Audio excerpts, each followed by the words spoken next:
Assalamualaikum warahmatullahi wabarakatuh. Salam Om Swastiastu, Namo Buddhaya, salam kebajikan. Halo semuanya, aku Kadamar. Aku sebagai tutor mata kuliah Matematika Keuangan. Di sini aku akan menjelaskan tentang materi di pertemuan satu yaitu bunga sederhana. Nah, dibimbingi oleh Dr. Vera Diana Sembayang, SPM MSI, dan Uding Sastrawan, SPM MSI. Nah, ini ada konsep bunga sederhana dan nilai waktu dari uang. Misalkan, Anda ditawarkan dua pilihan, yaitu menerima uang 1 juta hari ini atau 1 juta 6 bulan lagi, dengan tingkat kepastian yang sama. Nah, mana yang Anda pilih? Pilihan yang harus diambil adalah menerima 1 juta hari ini dibandingkan dengan menerima 6 bulan lagi. Nah, alasannya karena adanya faktor bunga akibat perbedaan waktu atau istilahnya nilai waktu dari uang atau time value of money. Uang 1 juta hari ini akan memberikan bunga selama 6 bulan atau pendekatan future value. Nah, yang besarnya tergantung tingkat bunga, sehingga bernilai lebih dari 1 juta pada saat itu. Dengan memahami matematika keuangan, kita akan dapat dengan mudah menyelesaikan persoalan-persoalan sederhana di atas. Bahkan persoalan yang jauh lebih kompleks dalam pembahasan contoh, menggunakan asumsi bahwa manusia adalah makhluk rasional yang mencari kepuasan atau keuntungan maksimum. Menjadi berapa uang 1 juta 6 bulan lagi akan dapat ditentukan jika kita diberikan tingkat bunga dan tambahan informasi mengenai apakah tingkat bunga yang digunakan adalah bunga yang sederhana atau simple interest atau bunga majemuk compound interest. Nah, kita akan bahas lebih detail lagi apa itu bunga sederhana. Nah, oke. Konsep bunga sederhana, besarnya bunga dihitung dari nilai pokok awal atau principal dikalikan dengan tingkat bunga atau interest rate dan waktu time. Oke. Perhitungan bunga dilakukan satu kali saja, yaitu pada akhir periode atau pada tanggal pelunasan. Secara matematis dapat dinyatakan dalam persamaan sebagai berikut. Oke. Ini ada persamaan berikut atau rumus. SI satuannya itu umum dengan P dikali R dan T. Nah, yaitu P itu ada prinsipal pokok dan R itu interest rate atau PA per annum atau tingkat bunga per tahun dan T-nya itu time atau waktu dalam tahun. Nah, karena satuannya T per dalam tahun, jika waktu T dinyatakan dalam bulan, maka kita kita dapat menggunakan persamaan sebagai berikut, yaitu T sama dengan jumlah bulan per 12. Nah, selanjutnya, ini ada pembahasan lebih detail tentang metode tepat dan metode bunga biasa. Oke, jika waktu T dinyatakan dalam hari, terdapat dua metode dalam mencari T, persamaan sebagai berikut. Yang pertama, metode bunga tepat atau exact interest metode atau SLI. Nah, ini dia menggunakan dengan metode total hari 365 hari. Jadi persamaannya itu T sama dengan jumlah hari per 365 hari. Nah, untuk metode bunga biasa atau ordinary interest metode atau slow, itu persamaannya itu T sama dengan jumlah hari per 360 hari. Menggunakan metode bunga biasa akan menguntungkan penerima bunga dan merugikan pembayar bunga. Sebaliknya, menggunakan metode bunga tepat akan menguntungkan pembayar bunga dan merugikan penerima bunga. Nah, kita akan mencari lebih detail lagi yaitu banyak persamaan-persamaan dari rumus matematika tersebut. Nah, kenapa? Dikarenakan matematika keuangan ini kita tinggal di bagian bunga sederhana, kita tinggal bisa mengotak-atik rumus tersebut tergantung dari kebutuhan si soal tersebut yang diminta. Oke, ini ada lebih detail lagi mencari nilai P atau pokok dan interest rate atau R dan T atau time pada persamaan bunga sederhana. Oke, ada persamaan pertama untuk mencari jumlah SI satuan umum atau itu kita bisa menggunakan yang lebih umumnya itu I dikali R atau T, sama di rumus yang di awal tadi, oke, itu pesan pertama. Nah, kalau kalian ditanya untuk mencari tingkat kayak pokok, interest rate, ya kan, pokok tingkat bunga per tahun atau waktu dalam tahun atau T, nah itu kalian tinggal bisa mencari persamaan kedua, ketiga, atau keempat, kan, tinggal SI per dibagi ya kan, R dikali T. Nah, sama aja tuh kalau mintanya dia R tinggal dibalik aja, ya kan SI dibagi atau per P dikali T. Nah, untuk T juga sama, SI dia per dibagi di R. Jadi kita tinggal mengotak-atik apa sih yang dibutuhkan dari soal-soal yang diminta oleh dari bunga sederhana ini, kan dalam bunga sederhana ini. Oke. Oke, ini ada untuk satuannya, jika S kita notasikan untuk nilai akhir atau jumlah dari nilai pokok dan bunga, maka jadi ini ada suatu nilai pokok atau bunga untuk nilai akhir itu bisa kita gunakan dari pokok ditambah satuan umumnya total keseluruhannya. Dan untuk kalau tergantung dari soalnya tersebut, kalau permisalkan dia nggak ada SI-nya, nilai pokok nggak ada, kita bisa langsung kegunakan ke nilai dari akhir atau jumlah nilai pokok bunganya itu P ditambah langsung dari P dikali R dikali T. Nah, ya.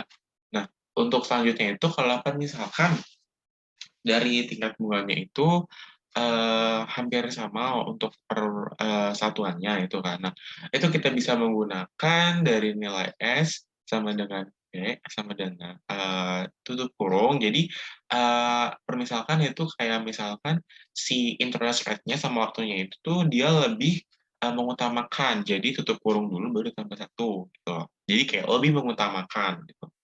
Nah, jika S atau R dan T yang diberikan dan P yang dicari, nah, jika S, hanya S, ada S dan R dan T yang diberikan. Nah, kita mencari P nih. Nah, ada dua rumus tergantung dari soal yang dimintanya. Oke. Nah, ini ada persamaan yaitu P sama dengan S per 1 tutup kurung 1 tambah R dikali T. Nah, untuk selanjutnya ini ada permisalkan kalau dia menemukan soal yang tidak bisa diasumsikan, ya kan? Atau sebenarnya dua sama, karena kan itu minus satu, jadi permisalkan sama aja itu berbagi juga ya kan? Jadi tinggal cari kita take care-nya, it's easy kita di kita aja, gitu kan? Yang dia persamaan P sama dengan S, tutup kurung 1 ditambah R dikali T, tutup kurung berpangkat minus 1. Nah, selanjutnya kita akan bahas tentang menghitung jumlah hari. Nah, ada dua metode yang digunakan. Yang pertama itu, metode pertama adalah dengan menghitung jumlah hari per bulan dan kemudian.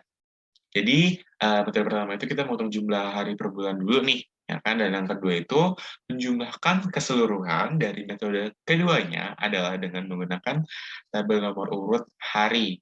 Seperti tampak pada gambar di samping. Oke, pada gambar di samping. Nah, ini ada contoh. Hitunglah jumlah hari antara tanggal 11 Juni dan 3 November. Nah, di hari tersisa pada bulan. Tadi kan 11 Juni ya kan, 11 Juni. 11 Juni. Nah, di Juni ini itu kan pastikan metode pokoknya itu di per bulan itu kan 30 hari. Ya kan? Karena di bulan Februari saja nih yang kehabisan tanggal 29 gitu. Ya kan? Nah, di sini 30 dikurang 19. Jadi total bulan dikurang dari 11 Juni. Jadi dia soal 11 Juni dikurang 30 hari. Dikurang jadi 19 hari. Nah, kita hitung nih dari Juni ke Juli ke Agustus ke September ke Oktober. Nah, itu kita bisa lihat yang asumsikan bahwa di setiap per bulan ini itu total maksimalnya itu berapa aja dari total harinya ya kan. Jadi Juli itu 31 hari, Agustus 31 hari, September 30 hari, dan Oktober 30 hari. Nah, pas di November kita tidak perlu mengurangkan lagi, karena di soal itu dia pada di antara 11 Juni dan 3 November. Jadi langsung 3 November aja. Jadi langsung ke 3 November.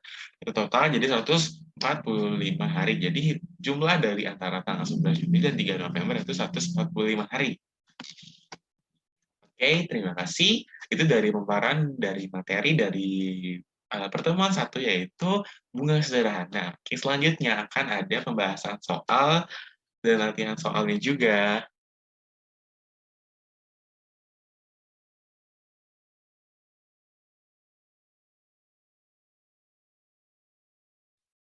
Nah, kali ini kita akan membahas tentang latihan soal secara pembahasannya juga di materi menurut koan pertemuan satu di bunga sederhana.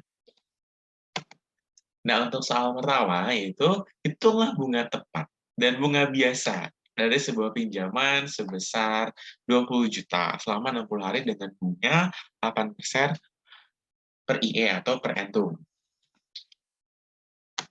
Nah, kita pembahasan langsung. Nah, di sini di nilai pokoknya itu di pinjaman bunga besarnya kan pokoknya itu kan 20 juta, ya kan? Sebesar 20 juta dan interest rate-nya itu 8%. Nah, untuk time per waktunya itu dia 60 hari. Nah, jadi kita langsung bisa maksudkan karena ini ya, cuma diminta hitung bunga tepatnya, jadi bunga biasa aja dari keseluruhan pinjaman sebesar. Nah, itu jadi kita langsung mengasumsikan jadi menggunakan rumus dari SI sama dengan Pi dikali R dikali T. Itu dari persamaan pokoknya. Nah, ditanya itu adalah bunga tepat dan bunga biasa. Nah, yang tadi yang kita bahas, diasumsikan, yaitu langsung saja di bunga tepat atau selai. Nah, itu kita langsung bisa mengasumsikan kalau di selai itu dia mengasumsikan itu 365 hari. Kan 365 hari. Nah, kenapa sih di bunga biasa ini dia 360 hari? Nah, itu tergantung dari perkabisatnya ya. Karena kan di Februari itu kan ada perubahan tanggal. Jadi diasumsikan 360 hari sama 360 hari itu biasanya itu jatuhnya itu biasanya perkabisatnya saja. Kan dari total per hari. Karena kita kan perbedaan dari setiap harinya itu kan itu. Nah, langsung aja itu 20 juta dikali 8% dikali 60 per 365, nah sama dengan 263, ya kan, 13,70, ya kan, untuk bunga biasanya atau sikonya itu 20 juta dikali 8% dikali kurung 20 per 365 hari itu kan 266.666.666.667. Untuk soal berikutnya, nah, setelah kita tentunya itu setelah meminjam selama 75 hari, Ibu Tina melunasi pembayaran bunga pinjaman sebesar 280 juta. Berapakah besar pinjaman Ibu Tina jika tingkat bunga sederhana 18% per entum? Kita langsung bahasannya aja. Nah, oke, untuk jawab. Nah, dengan rentang waktu tingkat bunga sederhana lapisan. Nah, dari ini kan R-nya itu udah 18%, ya kan? Jadi interest rate-nya 18%. Nah, dari total keseluruhan pinjaman sebesar SI-nya itu, satuan internasionalnya itu 2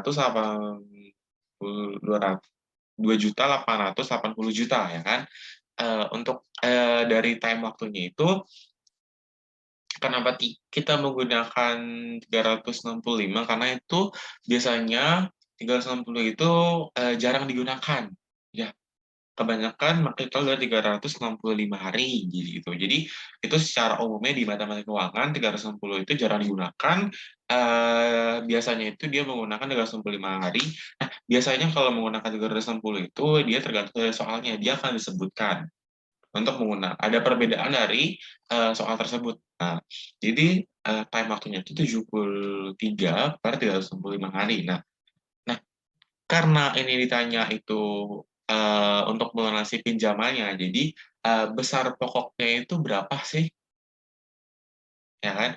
Besar pokoknya itu berapa sih dari soal tersebut? Tuh kan? Nah, kita langsung aja. Jadi satuan internasionalnya itu ada 2.880 yang tadi dipinjaman oleh Ibu Tina, ya kan, per dibagi R dikali T, ya kan, interest rate dikali T. Nah, langsung saja 2.880 juta per 18% dikali 73 hari per 365 hari. Nah, Jadi dari pinjaman pokoknya, total pokoknya itu ada 80 juta ada yang Ibu Tina lakukan. Oke, kita soal berikutnya. Nah, ke soal 3, nah, apabila Anto menabung 20 juta di bank yang memberinya tingkat bunga sederhana 15% per itu. Berapa lama waktu yang ia perlukan supaya tabungannya tersebut menghasilkan bunga sebesar 1 juta? Jadi yang ditanya itu berapa lama waktu yang ia perlukan supaya tabungan tersebut menghasilkan bunga sebesar 1 juta. Langsung pembahasannya aja. Nah, di sini dari pembahasannya, karena si Anthony menabung 20 juta di bank, tingkat bunga sebesar 15%. Nah, berapa lama nih waktu yang perlukan supaya tabungannya tersebut menghasilkan bunga sebesar 1 juta? Oke. Untuk dari nilai pokoknya itu sudah ada, dia menabung sebesar 20 juta untuk satuan internasionalnya. Kenapa S-nya internasional 1 juta? Karena dia menghasilkan bunga sebesar 1 juta. Nah, untuk dari interest rate-nya itu 15% per annum. Oke. Karena ditanya itu berapa lama waktunya, kita langsung saja ke T, ya kan? Nah, dari T ini kita bisa langsung masukkan rumus, langsung karena DXE-nya udah ada, P-nya udah ada, R-nya udah, kita masukin saja nih ke rumus. Jadi tergantung kebutuhan soalnya aja. Jadi sebenarnya rumusnya itu tinggal di otak-atik aja, tergantung dari soalnya yang dibutuhkan apa saja. Mungkin bagi anak IPA, itu mungkin sama saja seperti kita belajar fisika. Ya kan? Jadi tinggal kita membutuhkan soal untuk rumusnya tersebut. Ya. Nah, di sini satuan nasional itu 1 juta untuk per. Nah, untuk pokoknya itu ada 20 juta, untuk interest rate-nya itu ada 5% per annum, tinggal kita jumlah saja. Nah, hasilnya akan menghasilkan 1/3 tahun atau 4 bulan. Jadi, berapa waktu yang diperlukan supaya tabungan tersebut menghasilkan bunga sebesar 1 juta? Nah, dia memerlukan waktu 1/3 tahun atau 4 bulan. Oke, soal berikutnya, soal nomor 4. Oke, sejumlah uang yang disimpan dengan tingkat bunga sederhana sebesar 9% per annum akan menjadi 5 juta setelah 6 bulan. Berapakah jumlah uang tersebut? Nah, jadi dia nyimpan duit nih, misalkan nyimpan duit. Nah, tingkat bunga itu sebesar 9%. Nah, akan menjadi 5 juta setelah 6 bulan. Nah, gitu. Jadi ada bunga sebesar 9%. Nah, dia akan menjadi 5 juta setelah 6 bulan. Jadi, setelah 6 bulan, jadi ini peluang ada tingkat bunga yang 9%, dari 6 bulan ini dia akan menjadi 5 juta. Nah, berapakah jumlah uang tersebut dari totalnya? Bahasanya, nah, di investasinya itu udah tersebut 9%. Nah, untuk satuannya itu udah 5 juta. Iya, jadi satuan si bunga itu udah 5 juta dari pokoknya itu 5 juta. Nah, untuk waktunya itu, karena dia mengonsumsikan itu setelah 6 bulan, berarti kita langsung saja 16 dari jumlah per bulan per hari, per bulan, maksud maaf. Dari jumlah asumsi soalnya itu 6 bulan, langsung jumlah per bulannya, total bulannya. Oke, jadi 6 bulan per total dari per bulannya. Total dalam setahun, 12. Oke, 6 dibagi 12, 0,5. Nah, kita langsung aja karena jumlah uang tersebut, jadi nilai pokoknya. Dia nanya jumlah uang tersebut, jadi dia minta nilai pokok, jadi P. Nah, satuan itu udah ada 5 juta, langsung aja 5 S per 1.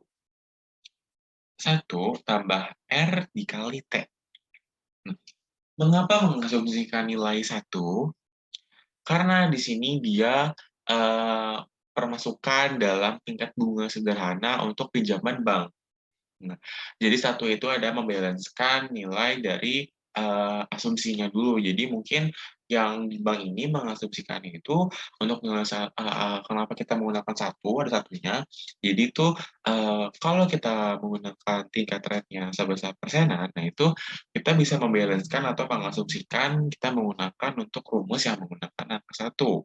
Ya kan sudah tertera di rumus. Oke, kita lanjut saja. Untuk satuan 5 juta per 1, sekian ditambah tutup kurung lagi 9% dikali 0,5 tutup kurung. Nah, jadi berapakah jumlah uang tersebut? yang ada bunga sebesar 9% akan menjadi 5 juta setelah 6 bulan.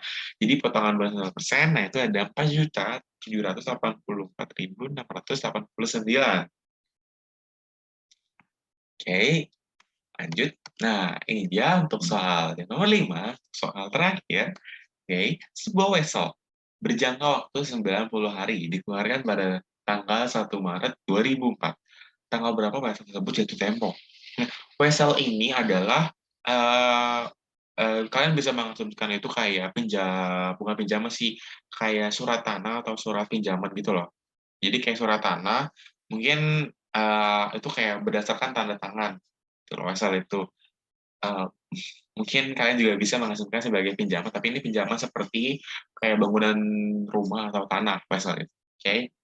Jadi ini kayak perjangkauan 90 hari, itu kan pada tanggal 1 Maret 2004. Nah, tanggal berapa kan jatuh tempo? Ya, langsung bahas aja.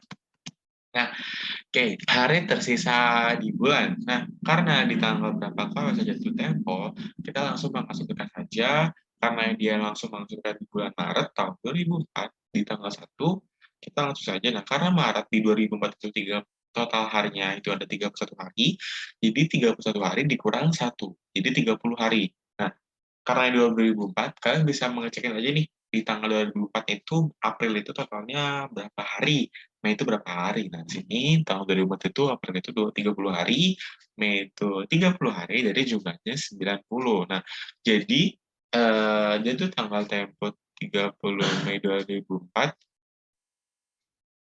jadi jatuh tempo itu pada dari waktu 90 hari sama kan, waktunya 90 hari kan di atas.